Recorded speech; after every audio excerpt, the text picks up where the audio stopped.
ले लेना।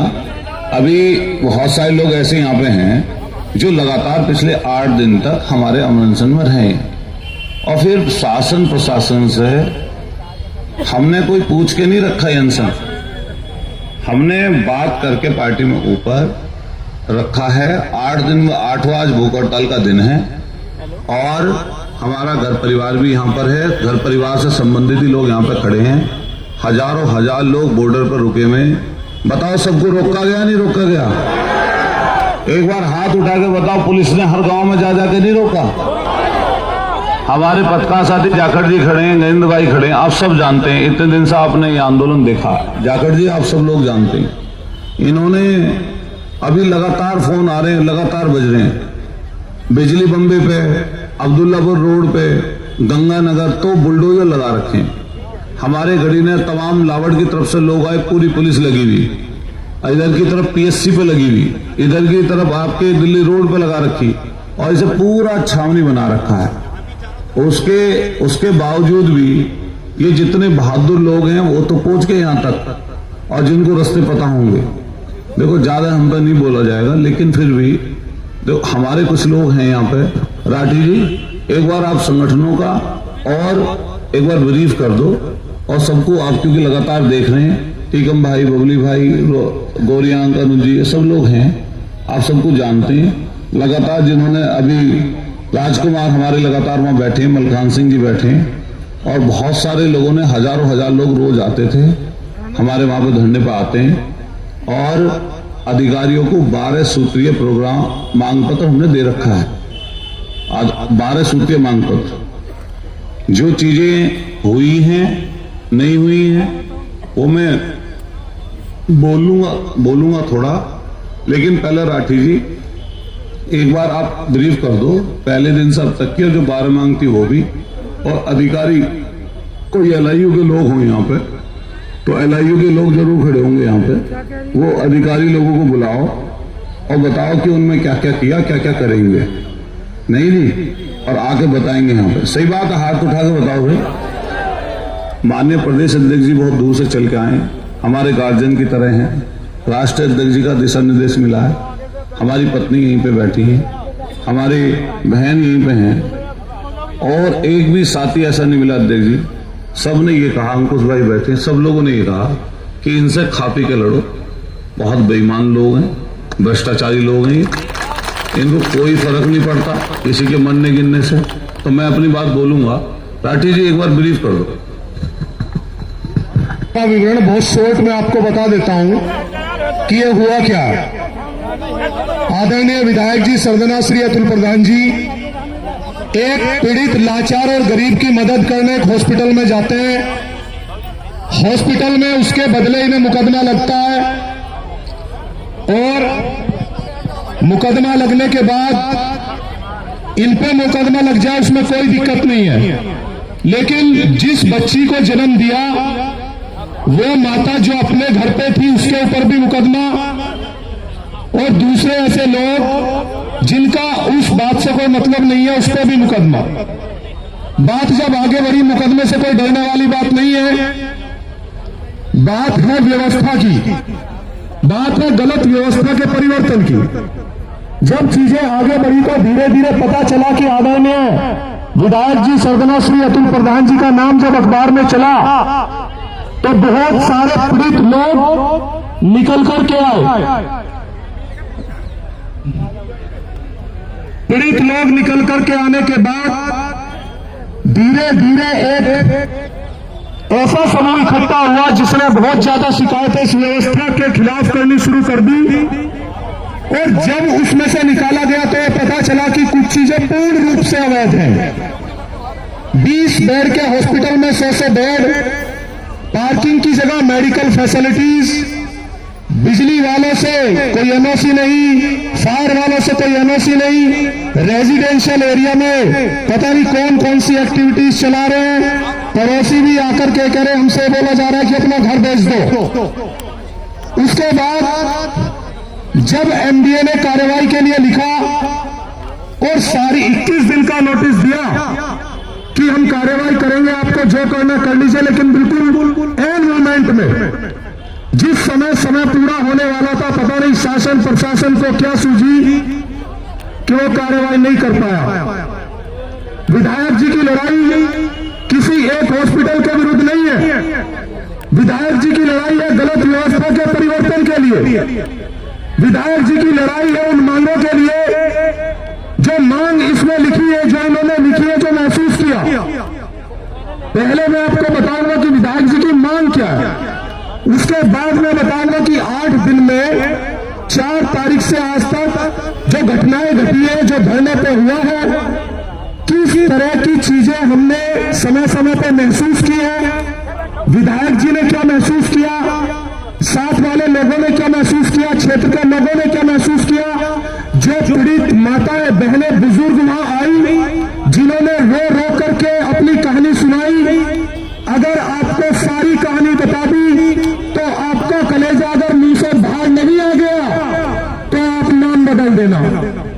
अगर आप इस धरना स्थल पर आते, एक धर्मपत्नी के आंसू, एक बहन की तड़प और इनके बच्चों के लगातार बजते फोन, और इन्होंने 8 दिन से खाना नहीं खाया, कम से कम उसके आधे दिन 3 या 4 दिन तक वो इनके जो घर में है इनके, उन लोगों ने नहीं खाया। लेकिन आखिर किस लिए? ये इसलिए कि ये तो माननीय विधायक है, इनका अगर ये चाहे इलाज हो सकता, लेकिन इनको ये सीढ़ी है, इनको ये जीत है, इन्होंने थाना है।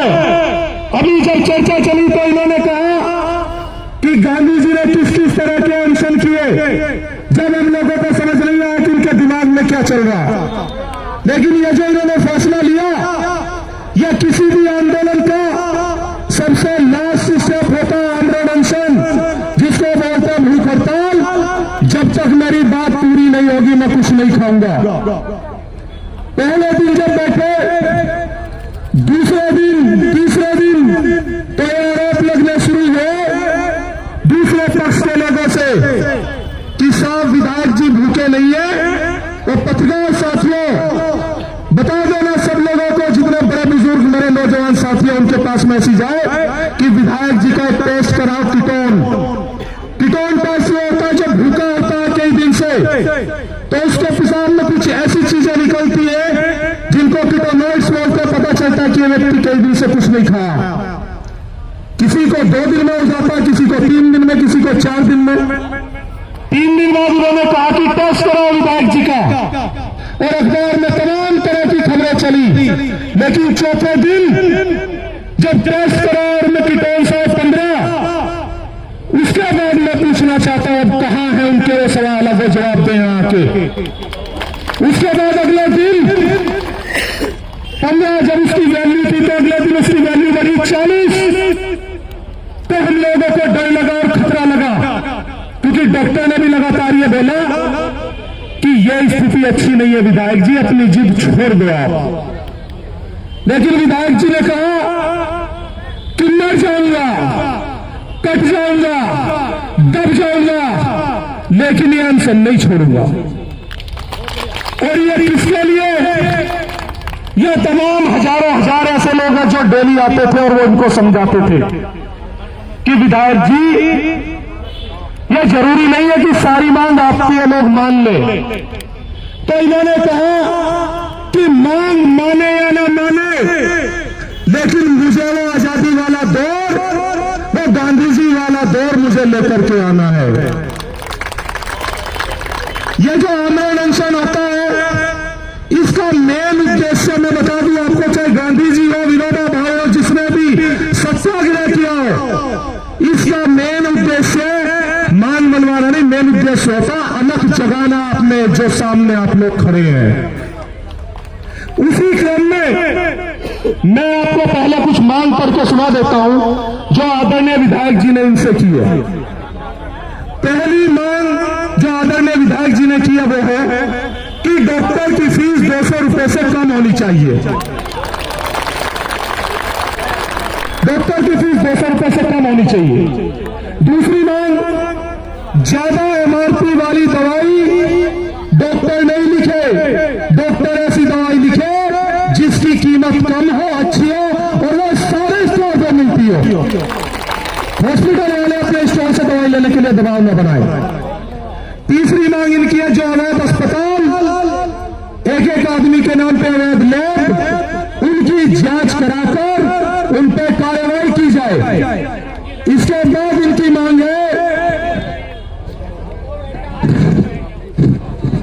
सुरक्षा के नाम पे, इसकी शिकायतें बहुत आती हैं। सुरक्षा के नाम पे जो हॉस्पिटल में बड़े बड़े बाउंसर तैनात हैं, जो मरीजों से तीमारदारों से बदतमीजी करते हैं, उनको तुरंत हॉस्पिटल से हटाया जाए या ऐसा कोई सिस्टम किया जाए कि तीमारदार और मरीजों को पूर्णतः सम्मान मिल सके। अस्पतालों के कमरों के रेट गरीब किसान मजदूर 6-6 हजार 3-3, 4-4 हजार नहीं देगा। अस्पतालों के कमरों का रेट कम से कम होने चाहिए और वो रिसेप्शन पे सामने बिल्कुल लिखे जाए ताकि जो मरीज जाता है उसको पता रहे कि किस चीज का कितना रेट है। अगली मांग ये है कि पहले क्या होता था, डॉक्टर एक बार फीस लेता था और 1-2 बार देख लेता था। अब ऐसा है कि हर बार जाओगे तो हर बार फीस लेनी है और अगर रिपोर्ट भी दिखाओगे तो हर बार फीस देनी पड़ेगी। विधायक जी की मांग है कि यह व्यवस्था खत्म की जाए। एक बार फीस लेनी है, आप फीस लीजिए, उसके बाद अगर वो दूसरी बार आता है, तीसरी बार उसको फ्री देखिए और फीस भी 200 रुपए से कम होनी चाहिए। आयुष्मान कार्ड जो योजना है उसके अंदर जो पात्र हैं, जो गरीब हैं, जिनको वास्तव में उसका फायदा मिलना चाहिए, सबकी जांच होनी चाहिए, जो अपात्र हैं उनको हटाना चाहिए और जो गरीब शोषित पीड़ित पात्र हैं उनको उसका लाभ मिलना चाहिए। अगली मांग है अस्पतालों में संचालित ICU intensive care unit, ICCU intensive critical care unit और निकू नेटल इंटेंसिव केयर यूनिट जो छोटे बच्चों की होती है, इनका जो भी रेट है वो भर्ती करने से पहले तीमारदार और मरीज को पता होना चाहिए। ये ना हो पहले कुछ और भर्ती होने के बाद बता दिया कि ये तो 20,000 का। उसके बाद क्लिनिकल इस्टेब्लिशमेंट एक्ट, डॉक्टर लोग कहते हैं मेडिकल प्रोटेक्शन एक्ट है कि आप अस्पताल में आके चिल्लाएंगे नहीं, आप हमसे कुछ कहेंगे नहीं, ये डॉक्टर मांग करते हैं। विधायक जी ने मांग की है कि आप क्लिनिकल इस्टेब्लिशमेंट एक्ट जारी कीजिए, वो हॉस्पिटल में लिखें। उसमें क्या है? उसमें है मरीजों के अधिकार, आपके अधिकार कि आप डॉक्टर से क्या क्या पूछ सकते हैं, आपको पूरा अधिकार है। कौन सी दवाई लिखी, जांच किस स्तर पे है, कौन देख रहा है, कहां से दवाई आनी चाहिए, वो जानकारी आपको मिलनी चाहिए। उसके बाद है किसी और की डिग्री के नाम पर ऑपरेशन करने वाले डॉक्टरों की जांच हो। पिछले कुछ समय से बहुत संपत्ति अर्जित करने वाले डॉक्टरों की भी जांच हो। इसी क्रम में सबसे पहले विधायक जी ने अपने ऊपर यह चीज अपनाई है और इन्होंने अपनी संपत्ति का एफिडेविट दिया है और ये चाहते हैं बाकी जितने भी लोग हैं जिन्होंने नाप शनाप संपत्ति कमाई है वो लोग भी अपनी संपत्ति का ब्यौरा दें। कुछ देखिए, सबकी बात नहीं कर रहे, सब डॉक्टर के खिलाफ आदरणीय विधायक जी नहीं है, आईएमए के खिलाफ विधायक जी नहीं है, ये गलत व्यवस्था के खिलाफ है जो गलत व्यवस्था में लगे हुए हैं। कुछ डॉक्टर्स द्वारा अपनी कंपनी बनाकर, जैसे हिमाचल में, सोलन में, बद्दी में, ऋषिकेश में दवाई बनवा ली, उसका पता मेरठ का, अगर जाकर के देखो तो 13 लाख का मिला। तो जो ऐसे डॉक्टर्स हैं जिन्होंने दवाई बनवा रखी अपनी कंपनियां, उनकी जांच हो और उनका रेट भी देखा जाए कि कितने में बनती है और वो कितने में बेच रहे हैं, क्योंकि भाई ये कहते हैं कि दवाई तो बड़ी कंपनियों की है, हम कम नहीं कर सकते। भाई ये दवाई जो है तो आपकी कंपनी की है, तो आप यह कम से कम मेरठ में तो कम कर सकते हैं। तो 12 सूत्रीय मांग है, उन्हीं मांग के परिप्रेक्ष्य में आदरणीय विधायक जी भूख हड़ताल पे हैं। मैं बिल्कुल शॉर्ट लेकर के मैं आदरणीय भाभी जी से कहूंगा वो आए, लेकिन मैं एक बार आपको बता दूं, चंद लाइनें इनके लिए हैं।